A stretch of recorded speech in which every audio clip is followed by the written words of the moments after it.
जी Nepal HD television अब तपाईं सँगसँगै। नमस्कार, जी नेपाल न्युजमा यहाँलाई स्वागत छ। म खेमा जोशी। सुरु गरौं प्रमुख समाचारका शीर्षकहरूबाट। उपनिर्वाचनको मत परिणाम आउने क्रम जारी। चितवन 2 मा रवि लामिछानेको अग्रता।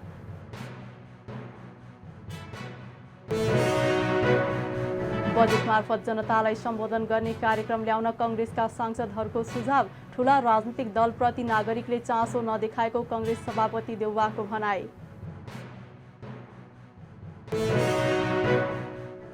लुम्बिनी प्रदेशमा एमाले नेतृत्वको सरकार ढल्यो। मुख्यमन्त्री गिरीले पाएनन् विश्वासको मत।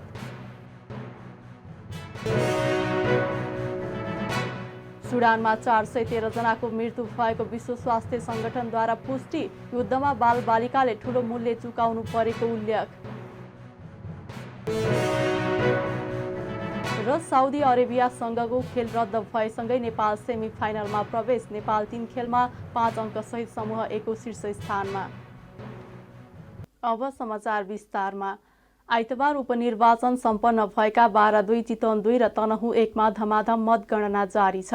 तनहुँ 1 मा गए रातिदेखि नै मतगणना सुरु भइरहेको हो भने 12-2 र चितवन 2 मा आज दिउँसोदेखि मतगणना सुरु भएको हो। हाल यो समाचार तयार पार्दासम्म तनहुँमा राष्ट्रिय स्वतन्त्र पार्टीका उम्मेद्वार स्वर्णिम वाग्लेले अग्रता बनाइरहेका छन्। उनलाई कांग्रेसका गोविन्द भट्टराईले पछ्याएपछि मतान्तर धेरै छ। यस्तै एमालेका उम्मेद्वार सर्वेन्द्र खनाल तेस्रोमा रहँदा अन्य उम्मेद्वारले उल्लेखनीय मत पाउन सकेका छैनन्। यस्तै 12-2 मा जसपाका उम्मेद्वार उपेन्द्र यादवले प्रारम्भिक अग्रता बनाएका छन्। उनलाई जनमत पार्टीका शिवचन्द्र कुशवाहाले पछ्याउँदा एमालेका उम्मेद्वार पुरुषोत्तम पौडेल र रासोपाका रमेश खरेल पछि रहेका छन्। 12-2 मा 34 जना उम्मेद्वार छन्। यस्तै चितवन 2 मा रासोपाका सभापति रवि लामिछाने अग्रता बनाइरहेका छन्। चितवनमा रासोपाका सभापति रवि लामिछाने, कांग्रेसका जितनारायण श्रेष्ठ र एमालेका रामप्रसाद न्यौपाने सहित 22 जना उम्मेद्वार छन्। 12-2 मा 68,887, चितवन 2 मा 78,277 र तनहुँ 1 मा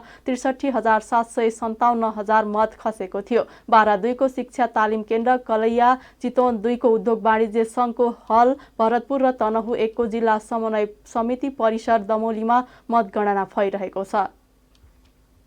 आज 17औं लोकतन्त्र दिवस विभिन्न कार्यक्रम गरी मनाइएको छ। परिवर्तनको नारा लागेको दिनका रूपमा वैशाख 11 लाई हरेक वर्ष नेपाली जनताले आफू विजयी भएको दिनका रूपमा स्मरण गरिन्छ। 2062-63 मा भएको 19 दिने जनआन्दोलनको जगमा भएका राजनीतिक परिवर्तनको सम्मान स्वरूप लोकतन्त्र दिवस मनाउने गरिएको छ। तत्कालीन 7 राजनीतिक दल र विद्रोही नेकपा माओवादीको संयुक्त आह्वानमा राजतन्त्रको अन्त्य गराउन उक्त दिनको महत्त्वपूर्ण भूमिका रहेको छ। तत्कालीन राजा ज्ञानेन्द्र शाहले विघटित प्रतिनिधि सभाको पुनःस्थापना गर्दै राजनीतिक दलले कोरेको मार्गचित्र अनुसार अगाडि बढ्ने घोषणा गर्नु भएको थियो। सोही घोषणा अनुसार पुनःस्थापित संसदको जेठ 4 गतेको बैठकले राज संस्थालाई निलम्बन गर्दै कार्यवाहक राष्ट्राध्यक्षको अधिकार समेत प्रधानमन्त्रीलाई दिएको थियो। शान्तिपूर्ण सडक आन्दोलन गर्दै आएका 7 राजनीतिक दल र सशस्त्र द्वन्द्वमा रहेको तत्कालीन नेकपा माओवादी बीच सम्पन्न 12 बुँदे सहमतिले नेपाली जनतामा एक प्रकारको विश्वास पैदा भएको थियो। नेपाली जनताको ठूलो त्याग र बलिदानबाट प्राप्त परिवर्तनलाई संविधान सभा मार्फत जनताले आफ्नो संविधान आफै बनाए। संविधान सभातर्फ 2072 असोज 3 गते जनताका प्रतिनिधि आफैले लेखेको संविधान जारी भयो। नेपाली जनताले आफ्नो राष्ट्र प्रमुख आफै छान्न पाउने गणतान्त्रिक व्यवस्था अवलम्बन गरेका छन्। दोस्रो जनआन्दोलनले संघीयता, समावेशिता, समानुपातिक प्रतिनिधित्व, धर्मनिरपेक्षता जस्ता नेपालको मौलिक विशेषता सहितको प्रणालीलाई स्थापित गरेको छ। राज्यका हरेक तहमा 33% महिलाको सहभागितालाई सुनिश्चित गरेको छ। पछाडि पारिएका वर्ग, क्षेत्र, तह तथा तबकालाई राज्यको मूल प्रवाहमा ल्याइएको छ। 7 प्रदेश र अधिकार सम्पन्न 753 स्थानीय तह मार्फत जनताले गाउँमै सिंहदरबार पाउने सेवा तथा सुविधा पाएका छन्। यसैबीच राजनीतिक व्यवस्था परिवर्तन भए पनि आम नागरिकका कतिपय न्यूनतम आवश्यकता पनि राज्यले पूरा गर्न सकेको छैन। प्रमुख दलहरूबीच संसदीय समितिको नेतृत्व र संक्रमणकालीन न्याय सम्बन्धी कानून अघि बढाउने विषयमा सहमति जुटेको छ। सिंहदरबारमा सोमबार बसेको कांग्रेस, एमाले र माओवादीका शीर्ष नेताहरूको बैठकमा समितिको नेतृत्वको भागबण्डामा सहमति जुटेको हो। त्यस्तै संक्रमणकालीन न्यायसँग सम्बन्धित विधेयकलाई अघि बढाउन 15 सदस्यीय विशेष समिति गठन गर्ने दलहरूबीच सहमति भएको छ। बैठकपछि एमाले प्रमुख सचेतक पदम गिरीले संघीय संसदको 2वटा संयुक्त समिति मध्ये संसदीय सुनवाईको सभापति कांग्रेस र राज्यको निर्देशक सिद्धान्त समितिको सभापति एमाले पाउने सहमति भएको जानकारी दिनुभयो। त्यस्तै प्रतिनिधि सभा अन्तर्गतको 10 वटा विषयगत समिति मध्ये लेखा र अन्य कुनै एक समितिको सभापति एमाले लिने सहमति भएको बताउनुभयो। त्यस्तै संक्रमणकालीन न्यायसँग सम्बन्धित विधेयकलाई अघि बढाउनका लागि 15 सदस्यीय विशेष समिति गठन गर्ने सहमति भएको उहाँले बताउनुभयो। गिरीले संवैधानिक परिषद सम्बन्धी विधेयक पनि संसदबाटै पारित गरेर अघि बढ्ने सहमति भएको जानकारी दिनुभयो। त्यस्तै कांग्रेस मुख्य सचेतक रमेश लेखकले संसदमा भएका सबै राजनीतिक दलहरूबीच सहमतिकै आधारमा संसद सञ्चालन गर्ने सहमति भएको बताउनुभयो। त्यस्तै माओवादी केन्द्रका प्रमुख सचेतक हितराज पाण्डेले टीआरसी अघि बढाउन विशेष समिति गठन गर्ने र संसदको अर्को अधिवेशनको निश्चित समयभित्रै पारित गर्ने सहमति भएको जानकारी दिनुभयो। त्यस्तै संसदीय समितिको नेतृत्व विवाद पनि समाधान भएको उहाँले बताउनुभयो। खास गरी चाहिँ समितिहरूका सन्दर्भमा चाहिँ जुन 2टा संयुक्त समितिहरू छन् तपाईहरुलाई थाहा छ, त्यसमा चाहिँ संसदीय सुनवाई समितिको नेतृत्व सभापति नेपाली कांग्रेसले प्राप्त गर्ने, त्यस्तै गरेर राज्यका निर्देशक सिद्धान्त, नीति र दायित्वको कार्यान्वयन, अनुगमन तथा मूल्याङ्कन समिति जुन संयुक्त समिति हो त्यसको नेतृत्व चाहिँ सभापति चाहिँ नेकपा एमाले को सांसदले नेतृत्व गर्ने त्यो खालको सहमति चाहिँ भएको छ। त्यस्तै गरेर प्रतिनिधि सभामा रहेका 10 वटा विषयगत समिति मध्ये नेकपा एमाले चाहिँ लेखा समिति र अर्को थप एउटा कुनै समितिको नेतृत्व चाहिँ नेकपा एमाले लिने गरी यो खालको सहमति भयो। अब अर्को संवैधानिक परिषद सम्बन्धी जुन विधेयक अहिले सदनमा छ त्यो चाहिँ संसदबाटै त्यसलाई पारित गरेर अगाडि बढ्ने त्यस विषयमा पनि हाम्रो सहमति चाहिँ भइसकेको छ र टीआरसीको सन्दर्भमा चाहिँ एउटा विशेष समिति गठन गर्ने र विशेष समितिबाट नै अब विशेष समितिमा पठाएर त्यो छलफल गरेर त्यसलाई अगाडि बढाउने भन्ने ढङ्गले सहमति भयो।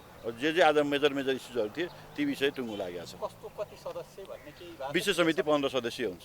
15 सदस्य हुने भयो। अनि अर्को तपाईहरुको जुन संसदीय सुनवाई समितिमा 4 सदस्य माग गर्नुभएको थियो उतापट्टि माग्नु भएको थियो 2टा संसदीय सुनवाई समितिमा नेकपा एमाले 4 नेपाल अनि कांग्रेसले नेतृत्व कति पाउने भयो 10 वटा विषयगत र संयुक्त जोडेर सत्ता पक्ष उहाँहरूले चाहिँ कोले कति लिनुहुन्छ उहाँहरूको कुरा रह्यो। नेकपा एमाले प्रतिनिधि सभामा भएका विषयगत समितिहरूको सन्दर्भमा चाहिँ लेखा समिति र अर्को एउटा कुनै एउटा समितिको नेतृत्व चाहिँ गर्छ। संयुक्त समितिमा चाहिँ एउटा समितिको नेतृत्व नेकपा एमाले प्राप्त गर्छ। भित्र भएका सबै राजनीतिक दलहरू आपसमा सहमतिका आधारमा नै संसद सञ्चालन गर्नुपर्छ र त्यसका लागि हाम्रा आफ्ना राजनीति छन्, आफ्ना राजनीतिक कोण छन्, आफ्ना राजनीतिक विचार छन्।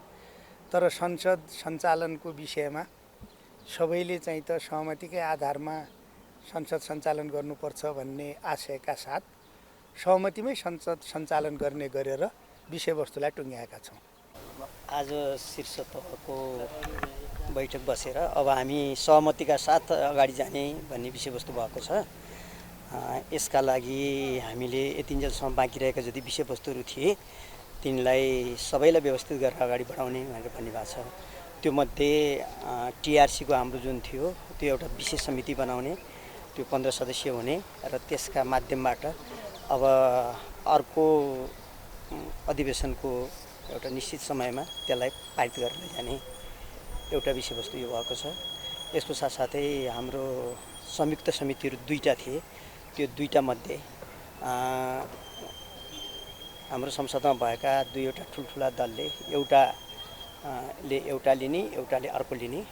यसका साथसाथै हाम्रा विशेष समितिहरू जति छन् त्यो विशेष समितिहरूलाई पनि विभिन्न राजनीतिक दलहरूलाई स्ट्रेन्थको आधारमा भागभण्डा गरेर सहमतिका साथ हाम्रो सदनको सबै कामहरू अगाडि बढाउने गरेर विषयवस्तु टुङ्गिएका छन्। त्यस्तै दलहरूबीच महत्त्वपूर्ण विधेयक अघि बढाएर संसदको चालु अधिवेशन छिट्टै अन्त्य गर्ने र बजेट अधिवेशनको तयारी गर्ने सहमति भएको छ। उपप्रधान एवं गृहमन्त्री नारायण काजी श्रेष्ठले विपद जोखिम व्यवस्थापनमा अन्तर्तह र अन्तर्निकाय समन्वयलाई थप प्रभावकारी बनाउन निर्देशन दिनुभएको छ।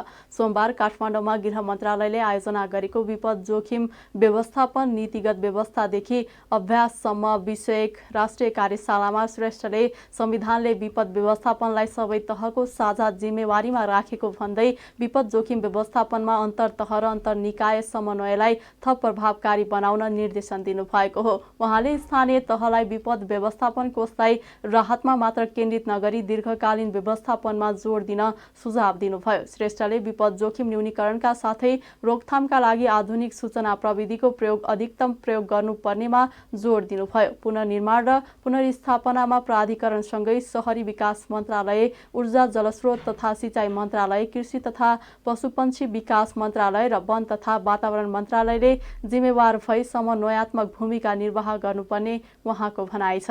हालको संविधानले विपद व्यवस्थापनलाई सबै तहको साझा जिम्मेवारीमा राखेको छ। यसले विपद व्यवस्थापनको विषय सबैको साझा जिम्मेवारी र संयुक्त प्रयासमा हुनुपर्ने विषयलाई प्रश्न पार्दछ, जसमा सरकार, गैर सरकारी क्षेत्र, निजी क्षेत्र, समुदाय र नागरिक स्वयं पनि यसबारे सुसूचित र जिम्मेवार हुनुपर्ने आवश्यकता दर्शाउँछ। सबै तहका सरकारका संयन्त्रहरूलाई साथसाथै गैर सरकारी क्षेत्र, निजी क्षेत्र र समुदायसम्म विपद जोखिमको बुझाइ अभिवृद्धि गर्दै लैजानु पर्दछ। विपद व्यवस्थापन सम्बन्धी कानुनी प्रबन्ध, नीतिगत व्यवस्था र अन्तर्राष्ट्रिय प्रतिबद्धता अनुरूप रणनीतिक कार्ययोजना तयार गरी तदनुरूपका क्रियाकलापहरू सञ्चालन हुने प्रयत्न भइरहेका छन्। गृह मन्त्रालयले विपद व्यवस्थापनका सम्बन्धमा सरकारका सबै निकाय र तहसँग नीतिगत समन्वय एवं विपद प्रतिकारको नेतृत्व गरिरहेको छ। गृह मन्त्रालय अन्तर्गत राष्ट्रिय विपद जोखिम न्यूनीकरण तथा व्यवस्थापन प्राधिकरणको स्थापना भई विपद जोखिम न्यूनीकरण, पूर्व तयारी तथा पुनर्निर्माण र पुनर्स्थापनाका विविध क्रियाकलापहरू सञ्चालन भइरहेका छन्। विपद सम्बन्धी नीतिगत दिशानिर्देशका बावजुद यसको कार्यान्वयन र भइरहेका अभ्यासहरू चुनौतीपूर्ण छन्। विपदका सबै चरणहरूमा सूचना प्रविधिको प्रयोग, ड्रोन लगायतका उपकरणहरूको समुचित प्रयोग, अन्य नवप्रवर्तनमुखी प्रविधिको प्रयोगका साथसाथै समुदायको परम्परागत ज्ञानसिपमा आधारित मौलिक प्रवृत्तिको प्रवर्धन गरी विपद जोखिम न्यूनीकरणका साथै रोकथाम गर्ने कार्यलाई प्राथमिकता दिनुपर्दछ। सुरक्षा निकाय, स्वयंसेवक र समुदायको खोज तथा उद्धार क्षमतालाई अन्तर्राष्ट्रिय मापदण्ड र अनुरूपको बनाउँदै लैजान एकीकृत तालिम केन्द्रको स्थापनालाई प्राथमिकता दिइएको छ। आगलागीको घटनाको बढ्दो क्रम र विगत वर्षहरूमा यसबाट हुने प्रत्यक्ष क्षति झन्डै 90% को हाराहारीमा रहेको देखिँदा स्थानीय तहले गर्दै आएको अग्नि नियन्त्रण र बारुद नियन्त्रण व्यवस्थापन कार्यलाई आवश्यक परेको अवस्थामा थप सहयोग गर्न सङ्घीय तहमा अग्नि नियन्त्रण संयन्त्र निर्माण गर्न अत्यावश्यक भइसकेको छ।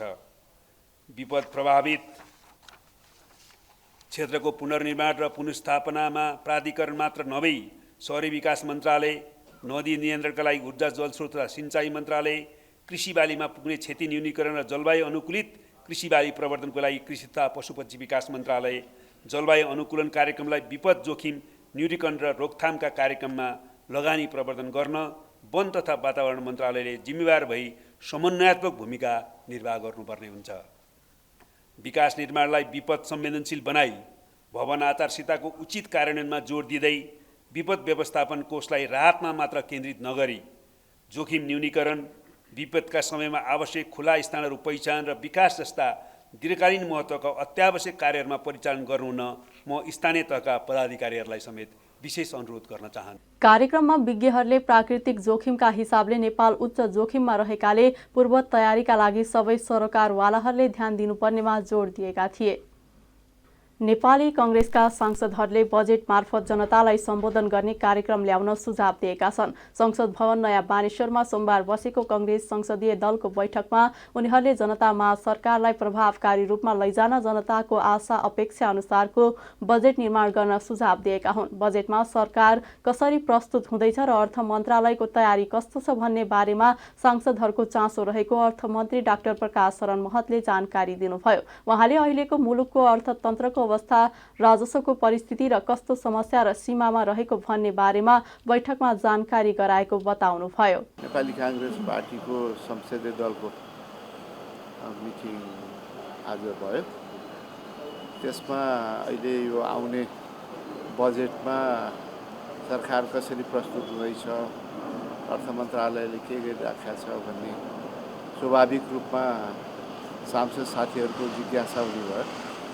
त्यसै सन्दर्भमा मैले अहिलेको परिस्थिति के छ, हाम्रो राजस्वको परिस्थिति के छ र कस्तो खाले समस्या र सीमामा हामी छौँ र के गर्न सकिन्छ, के गर्न सकिन्न, ती कुराहरू चाहिँ मैले राखेँ। त्यसमा सांसद साथीहरूले आफ्नो सुझाव सल्लाह दिने क्रम जारी छ। उहाँले सांसदहरूको सुझाव लिने क्रम जारी रहेकाले अर्को बैठक मंगलबार पुनः बस्ने बताउनुभयो। बैठकमा पार्टी सभापति शेरबहादुर देउवाले ठूला दलहरूप्रति जनताको विश्वास घट्दै गएको र वैकल्पिक शक्तिमा विश्वास गर्न थालेकाले पार्टीलाई जनता माझ लोकप्रिय बनाएर अघि बढाउनु पर्नेमा जोड दिनुभएको थियो। नेपाली कांग्रेसका सभापति शेरबहादुर देउवाले अग्रज नेताहरूको योगदानका बारेमा प्रचार प्रसार गर्न आवश्यक रहेको बताउनु भएको छ। सोमबार भक्तपुरमा कांग्रेसका अग्रज नेता जगन्नाथ आचार्यको 100औं जन्म जयन्ती समारोहलाई सम्बोधन गर्दै सभापति देउवाले अग्रज नेताहरूले मुलुकको परिवर्तनका लागि धेरै योगदान दिएकाले उक्त योगदानका बारेमा पार्टीका नेता कार्यकर्ताहरूले प्रचार प्रसार गर्न आवश्यक रहेको बताउनुभयो। जगन्नाथ आचार्य जुझारू नेताको रूपमा परिचित रहेको र आचार्यले किसानको क्षेत्रमा गरेको योगदानको उहाँले स्मरण गर्नुभयो। सभापति देउवाले नेपाल किसानको देश रहेकाले, कृषिमा आधारित अर्थतन्त्र रहेकाले किसानको पक्षमा आवाज सबैले उठाउनु पर्ने जिकिर गर्नुभयो। किसानको हितका लागि, किसानको हक हितका लागि उहाँ लडेको व्यक्ति हो। त्यस मानेमा, सच्चा मानेमा यो देश किसानको देश हो। कृषिमा आधारित देशको अर्थतन्त्र अझै पनि छ र सम्पूर्ण किसानहरूको उहाँ नेताको रूपमा मैले बुझेको छु। यस्तो व्यक्तिको आज 100औं जन्म जयन्ती बनाउन पाएका छौँ। त्यसको सम्बन्धमा धेरै साथीहरूले, हाम्रा पार्टीका साथीहरूले उहाँले लडेका जुझारू व्यक्तित्वको रूपमा उहाँले गरेका कामहरूको प्रचार प्रसार वास्तवमा हुन सकेका छैन। उहाँको देशभरि नै उहाँका विचारहरूको प्रचार प्रसार हुन अति आवश्यक छ। त्यसकारण हाम्रो पार्टी लाग्नुपर्छ र सम्बन्धित प्रतिष्ठानले लाग्नुपर्छ भन्ने धारणा छ मेरो। उहाँकी धर्मपत्नी आचार्यजी 100 वर्षको उमेरमा आज शताब्दी मनाउँदैछौँ, हाम्रो जन्म शताब्दी मनाउँदैछौँ। उहाँको श्रीमती अझै पनि आउनुभएको छ, अलर्ट हुनुहुन्छ, हर चिजबाट उहाँ चाहिँ आफ्ना सीमाका प्रति एउटा अत्यन्त ठुलो सम्मानका साथ अगाडि आउनुभएको छ। यहाँ समेत उहाँ पुग्नुभएको छ। त्यसकारण उहाँको धर्मपत्नीले जीले अवश्य नै उहाँले छोडाउनेका कामहरू, उहाँले बाँकिरहेका कामहरू, उहाँको धर्मपत्नीजी, उहाँको छोरा सबैले चाहिने छोराहरूले चाहिँ अगाडि बढाउनु हुनेछ। मेरो पार्टीबाट उहाँलाई पुरा सहयोग हुने विश्वास दिलाउन चाहन्छु। त्यस्तै कांग्रेस नेता दुर्लभ थापाले परिवर्तित अवस्थामा अग्रजहरूले देखाएको बाटोलाई अवलम्बन गर्दै कांग्रेसलाई रूपान्तरण गर्नुपर्ने बेला आएको बताउनुभयो। त्यस्तै अन्य नेताहरूले जगन्नाथ आचार्यको योगदानको चर्चा गरेका थिए। कार्यक्रममा विद्यार्थीहरूलाई शैक्षिक सामग्री प्रदान गरिएको थियो। उपचुनाव अन्तर्गत आइतबार भएको मतदानका क्रममा निर्वाचन आचार संहिता उल्लङ्घन गरेको सम्बन्धमा राष्ट्रिय स्वतन्त्र पार्टीका अध्यक्ष एवं चितवन क्षेत्र नम्बर 2 का उम्मेद्वार रवि लामिछानेलाई निर्वाचन आयोगले स्पष्टीकरण सोधेको छ। नेपाली कांग्रेस चितवनले लामिछाने सहित प्रमुख जिल्ला अधिकारी सुरेन्द्र पौडेलका विरुद्ध निर्वाचन आचार संहिता उल्लङ्घन गरेको भन्दै निर्वाचन कार्यालयमा उजुरी दिएपछि कार्यालयले लामिछानेलाई स्पष्टीकरण सोधेको हो। निर्वाचन कार्यालयका सहायक निर्वाचन अधिकृत ईश्वर आचार्यले आइतबार अबेर स्पष्टीकरण सोधिएको र आइतबारै जवाफ आएको बताउनुभयो। उहाँका अनुसार प्राप्त जवाफ निर्वाचन आयोगमा पठाइएको छ। चुनाव भइराखेको समयमा राष्ट्रिय स्वतन्त्र पार्टीका सभापति एवं उम्मेद्वार रवि लामिछानेले फेसबुक लाइभ मार्फत मत मागेको मतदान स्थलमा हुलहुज्जत गरी प्रचार गरेको र प्रमुख जिल्ला अधिकारी पौडेलले लामिछानेलाई नै सहयोग गरेको भन्दै कांग्रेसले उजुरी दिएको थियो। उजुरीमा निर्वाचन ऐन निर्देशिका कार्यविधि र निर्देशन बमोजिम दोषीमाथि कारबाहीको माग गरिएको छ। काठमाडौँ महानगरपालिकाका मेयर बालेन शाहले 3 दिनभित्र सिंहदरबारको फोहोर उठाउनु भन्ने सर्वोच्च अदालतले दिएको आदेशको परिपालना गर्न प्रष्ट प्रतिबद्ध र दृढ रहेको बताउनु भएको छ। उहाँले सामाजिक सञ्जाल फेसबुक मार्फत अदालतको आदेशको सम्मान गर्ने उल्लेख गर्नु भएको छ। मेयर शाहले अदालतका फैसला, आदेश र निर्देशनहरू काठमाडौँ महानगरले मात्रै नभई संघीय सरकार लगायत सबैले दृढतापूर्वक पालना गर्नुपर्ने बताउनुभयो। उहाँले बागमती, विष्णुमती र मनोहरा तथा यिनका सहायक नदीहरूको जग्गा अतिक्रमण गरेर बनाएका घरटहरा तथा संरचनाहरू भत्काएर नदीको स्वच्छता कायम गराउने तथा सार्वजनिक जग्गाको संरक्षण गर्ने सम्बन्धी 2076 साउन 20 गतेको सर्वोच्च अदालतको आदेश, स्वास्थ्य मन्त्रालय भवनको मौलिकता बिगारेर थपिएको संरचना भत्काउने सम्बन्धी 2057 असार 9 गतेको सर्वोच्च अदालतको आदेश, तिनकुने जग्गा अधिग्रहण तथा मुआब्जा सम्बन्धी 2 दशक अगाडिको सर्वोच्च अदालतको आदेश लगायत आम महानगरवासीको पक्षमा सर्वोच्च अदालतबाट भएका विभिन्न आदेशहरूको पालना नभएको ध्यानाकर्षण गराउनुभयो। यी विषयमा पनि सम्बन्धित सबैले उत्तिकै जिम्मेवारी बोध गर्न जरुरी रहेको उहाँको भनाइ छ। सबैले जिम्मेवारी बोध नगरे नागरिकको घर आँगन र सिंहदरबारको पाटङ्गिनी बीचको विभेदलाई वैधानिक रूपमा नै स्वीकारेको अर्थ लाग्ने मेयर शाहको भनाइ छ। संविधान र प्रचलित कानूनले परिकल्पना गरे बमोजिम स्थानीय सरकारसँग संघ र प्रदेश सरकारले अनिवार्य रूपमा समन्वय सहकार्य गरी सह-अस्तित्वको आधारमा नागरिकका समस्याको यथाशीघ्र समाधान गर्नुपर्ने उहाँले उल्लेख गर्नु भएको छ। संघीय सरकारले नसघाएको भन्दै मेयर शाहले सिंहदरबार, बालुवाटार, शीतल निवासको फोहोर नउठाउन निर्देशन दिनु भएको थियो। लुम्बिनीमा एमाले नेतृत्वको प्रदेश सरकार ढलेको छ। बुधबार प्रदेश सभामा मुख्यमन्त्री लीला गिरीले प्रदेश सभाबाट विश्वासको मत नपाएसँगै उहाँ नेतृत्वको सरकार ढलेको हो।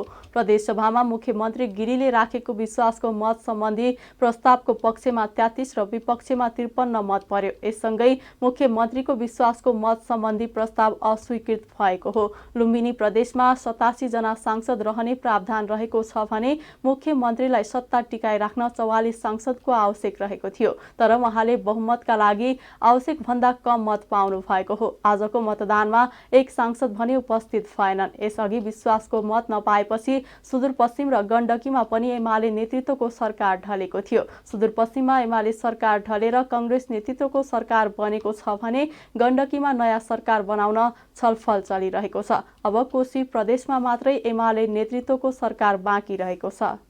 स्वास्थ्य तथा जनसङ्ख्या मन्त्रालयले कोरोना भाइरसको संक्रमण बढ्दै गइरहेकाले खोप लगाउन आग्रह गरेको छ। मन्त्रालयले कोरोना भाइरस विरुद्धको खोप लगाउँदा संक्रमण नहुने भएकाले खोप लगाउन आग्रह गरेको हो। मन्त्रालयका सहप्रवक्ता डाक्टर समीर कुमार अधिकारीले खोप लगाएका व्यक्तिको तुलनामा खोप नलगाएका व्यक्तिमा कोरोना भाइरसको संक्रमण भएमा चिकित्सा बिरामी हुने सम्भावना 10 गुणा बढी हुने गरेको बताउनुभयो। उहाँका अनुसार खोप नलगाएका मानिसमा खोप लगाएको मानिसको तुलनामा संक्रमण भएपछि मृत्यु हुने सम्भावना 10 गुणा बढी हुने गरेको छ। सहप्रवक्ता डाक्टर अधिकारीले आफूलाई पाएक पर्ने स्वास्थ्य संस्थामा गई संक्रमण विरुद्धको बुस्टर डोजको खोप लगाउन आग्रह गर्नुभएको हो। आइतबार 81 संक्रमित र सक्रिय संक्रमित 370 पुगेका छन्। नेपालमा छिमेकी देश भारतमा फैलिएको कोरोना भाइरसको नयाँ भेरिएन्ट ओमिक्रोन XBB 1.16 देखा परेको छ। शून्यमा छरेको संक्रमण नेपाल र भारतको खुला सिमानाका कारणले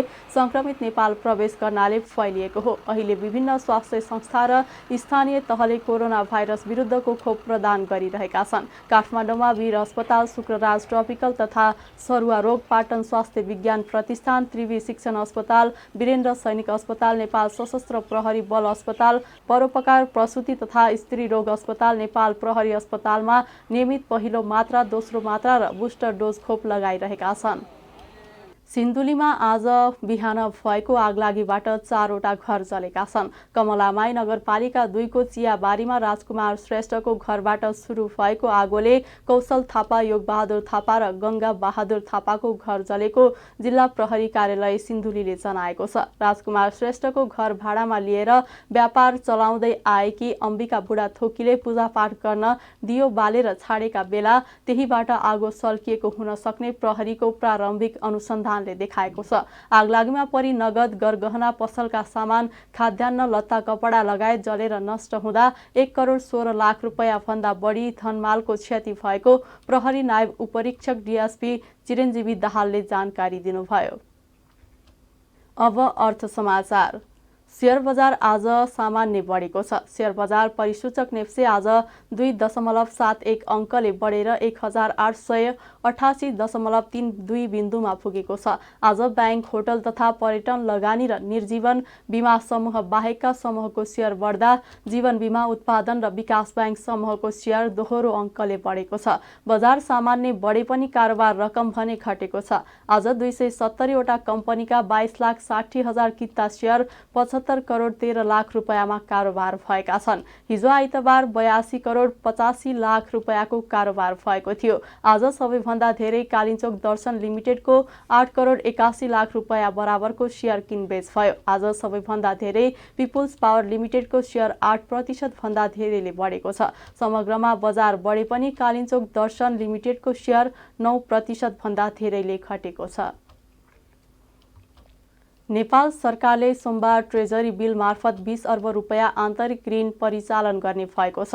नेपाल राष्ट्र ब्याङ्कले सोमबार कुल 28 अर्ब 60 करोड रुपैयाँ बराबरको ट्रेजरी बिल बोल कबोल गर्न लागेको छ। जसमध्ये राष्ट्र ऋण बोल कबोल तालिका अनुसार 20 अर्ब नयाँ ऋण परिचालन हुने र 8 अर्ब 60 करोड रुपैयाँ बराबरको ट्रेजरी बिल नवीकरणका लागि बोल कबोल हुने राष्ट्र ब्याङ्कले जनाएको छ। सोमबार 28 दिन र 91 दिन अवधिको ट्रेजरी बिल बोल कबोल मार्फत 5-5 अर्ब गरी 10 अर्ब 182 दिन अवधिको ट्रेजरी बिल मार्फत 6 अर्ब र 364 दिन अवधिको ट्रेजरी बिल मार्फत 4 अर्ब गरी 20 अर्ब आन्तरिक ऋण परिचालन गर्न लागि हो। यस्तै 28 दिन अवधिको 5 अर्बको ट्रेजरी बिल र 91 दिन अवधिको ट्रेजरी बिल मार्फत 3 अर्ब 60 करोडको ट्रेजरी बिल नवीकरणका लागि बोल कबोल हुन लागेको हो। ट्रेजरी बिल 1 वर्ष वा 1 वर्ष भन्दा कम अवधिको आन्तरिक ऋण उठाउन प्रयोग गरिने अल्पकालीन सरकारी ऋण पत्र हो। ट्रेजरी बिलहरू अवधिको आधारमा 28 दिने, 91 दिने, 182 दिने र 364 दिने गरी 4 किसिमका हुन्छन्।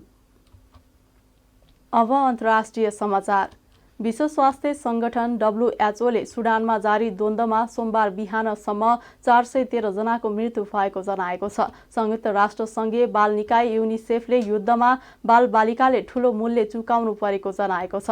संगठनकी प्रवक्ता मार्गरेट ह्यारिसले संयुक्त राष्ट्रसङ्घको पत्रकार सम्मेलनमा सुडान सरकारको तथ्याङ्क अनुसार द्वन्द्वमा 413 जनाको मृत्यु भएको र 3551 जना घाइते भएको जानकारी दिनुभयो। देशको सेना र अर्धसैनिक र्यापिड स्पोर्ट्स फोर्सेस RSF बीच जारी भिडन्तको एक हिस्सा हो। उहाँले अप्रिल 15 यता 10 सहित स्वास्थ्य संस्थामा 11 वटा आक्रमण भएको पुष्टि भएको बताउनुभयो। लडाई जारी रहँदा पीडित बालबालिकाको संख्या उल्लेख्य रूपमा बढ्ने देखिएको बताइएको छ। सुडानमा यसका कारण 4 करोड अमेरिकी डलर भन्दा बढीको खोप र इन्सुलिनलाई उचित तापक्रममा राख्न कठिन भएको छ। गत शनिबार सुडानी सेना र अर्धसैनिक र्यापिड स्पोर्ट्स फोर्सेस RSF बीच राजधानी खार्तुम र आसपासका क्षेत्रमा भिडन्त भएको थियो। सन् 2021 को अक्टोबरमा सेनाले प्रधानमन्त्री अब्दुल्ला हमदोकको संक्रमणकालीन सरकारलाई बर्खास्त गर्नुका साथै आपतकालीन अवस्थाको घोषणा गरेपछि सुडानमा सन् 2021 को अक्टोबरदेखि सेनाको नियन्त्रणमा सत्ता चलेको छ। अब खेल समाचार। नेपाल एसीसी पुरुष प्रिमियर कपको सेमी फाइनलमा पुगेको छ। साउदी अरेबियासँगको खेल वर्षाका कारण टस पनि नभई रद्द भएसँगै नेपाल सेमी फाइनलमा पुगेको हो। आज मुलपानी क्रिकेट मैदानमा वर्षाका कारण खेल हुन नसकेपछि दुवै टोलीले एक एक अङ्क बाँडेका छन्। नेपालले मुलपानी क्रिकेट मैदानमा आज पहिलो अन्तर्राष्ट्रिय खेल खेल्न लागेको थियो। खेल रद्द भएसँगै नेपाल 3 खेलमा 5 अङ्क सहित समूह A को शीर्ष स्थानमा छ। ओमान उति नै खेलमा 4 अङ्क सहित दोस्रो र साउदी अरेबिया उति नै खेलमा 3 अङ्क सहित तेस्रो स्थानमा छ। अब नेपालले अन्तिम खेलमा आउँदो वैशाख 14 गते कीर्तिपुरको त्रिवी मैदानमा कतारसँग खेल्नेछ। यो खेल जितेमा नेपाल समूह विजेता बन्नेछ। यही समूहको अन्तिम खेलमा ओमान र साउदी अरेबिया खेल्नेछन्। यो खेलको विजेता यो समूहबाट सेमी फाइनलमा पुग्ने अर्को टोली बन्नेछ। यस्तै वर्षाका कारण त्रिवी क्रिकेट मैदानमा हङकङ र बहराइन बीचको खेल पनि हुन सकेको छैन। एसीसी प्रिमियर कपको समूह एमा नेपालसँगै ओमान, कतार, मलेसिया र साउदी अरब र समूह बीमा युएई, हङकङ, कुवेत, सिङ्गापुर र बहराइन छन्। प्रतियोगिताको विजेता टोलीले आउँदो सेप्टेम्बरमा पाकिस्तानमा हुने एसिया कप खेल्न पाउनेछ। शीर्ष 3 टोलीले जुलाईमा हुने ACC emerging teams Asia cup खेल्न पाउनेछन्। राजधानीमा जारी शहीद स्मारक ए डिभिजन लिग फुटबलमा विभागीय टोली एपीएफ क्लबले सहज जित हासिल गरेको छ। सोमबार 7 बाटो स्थित एन्फा कम्प्लेक्समा भएको खेलमा एपीएफले एफसी खुमलटारलाई 2-0 गोल अन्तरले पराजित गरेको हो। एपीएफको जितमा अब्दौ रमानी र अरमान बिडोमले 1-1 गोल गरे। खेलको 26औं मिनेटमा रमानीले गोल गर्दै एपीएफलाई सुरुवाती अग्रता दिलाएका थिए। त्यसपछि खेलको 70औं मिनेटमा बिडोमले गोल गर्दै एपीएफलाई 2-0 को जित दिलाए। एपीएफको यो 5औं जित हो। जितसँगै एपीएफले 12 खेलमा 17 अङ्क जोडेको छ। एपीएफ 5औं स्थानमा उक्लिएको छ। खुमलटार 12 खेलमा 13 अङ्क जोडेर 11औं स्थानमा रहेको छ। खेल समाचारसँगै हामी जी नेपाल न्युजको अन्त्यमा आइसकेका छौं। जाँदा जाँदै प्रमुख समाचारका शीर्षकहरू पुनः एकपटक। उपनिर्वाचनको मत परिणाम आउने क्रम जारी। चितवन 2 मा रवि लामिछानेको अग्रता।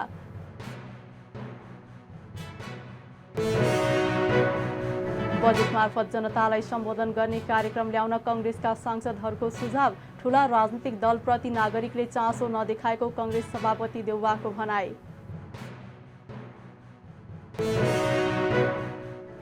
लुम्बिनी प्रदेशमा एमाले नेतृत्वको सरकार ढल्यो। मुख्यमन्त्री गिरीले पाएनन् विश्वासको मत।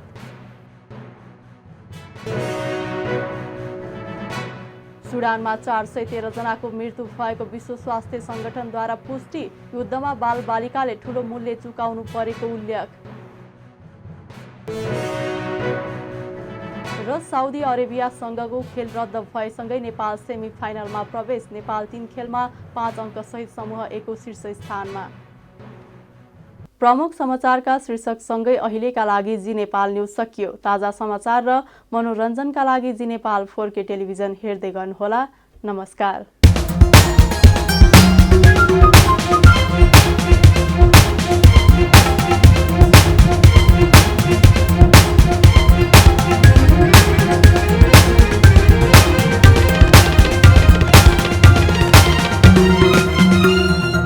जी नेपाल HD टेलिभिजन अब तपाईँ सँगसँगै